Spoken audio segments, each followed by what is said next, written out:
Second, District Representative Barkis. Thank you, Mr. Speaker, and it is an honor to rise here today. A momentous day for this body, but also for myself as the new ranking member. And I want to tell you how good and reflective the bipartisanship on this bill is. The good gentleman from the 27th literally gave my entire speech. so I'm going to wing it. Because I was going to talk about the mountains and the sound and the water and, you know, I mean, and trust me, we did not compare notes. So, but I will say this, Mr. Speaker, it is true what he said.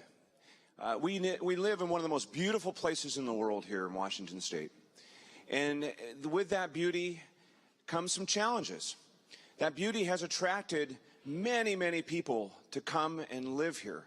Many people to come to work here, companies to locate in this region all throughout our state. Our state has the most beautiful mountain ranges that you've ever seen.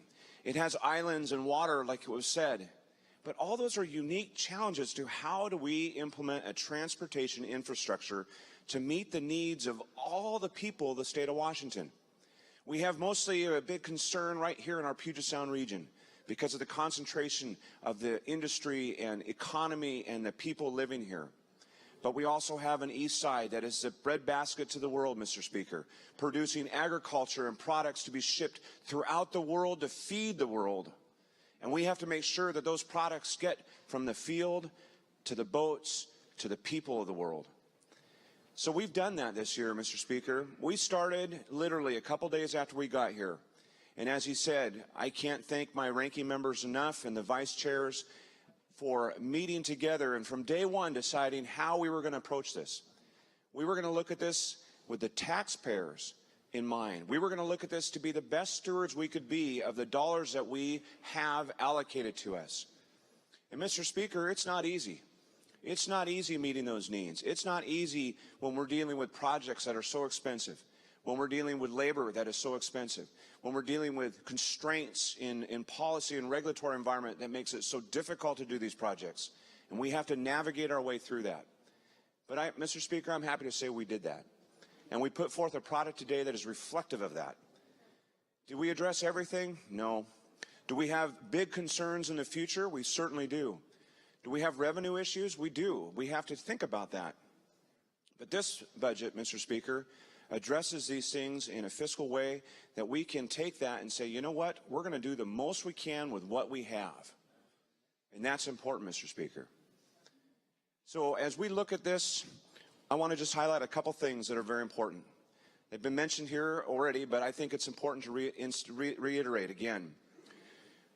We are going to be spending dollars this year, Mr. Speaker, on the fish culvert issue, an issue that has been brought forth, an issue that impacts so many.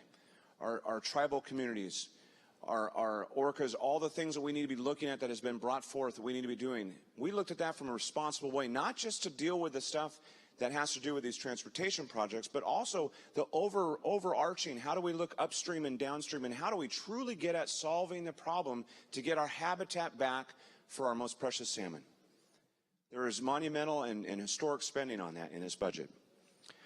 I also want to say that we looked at our rail infrastructure. Many people don't know that the state has a rail line in eastern Washington. That rail line is so important to get the wheat from those farms to the main lines on those trains across this country.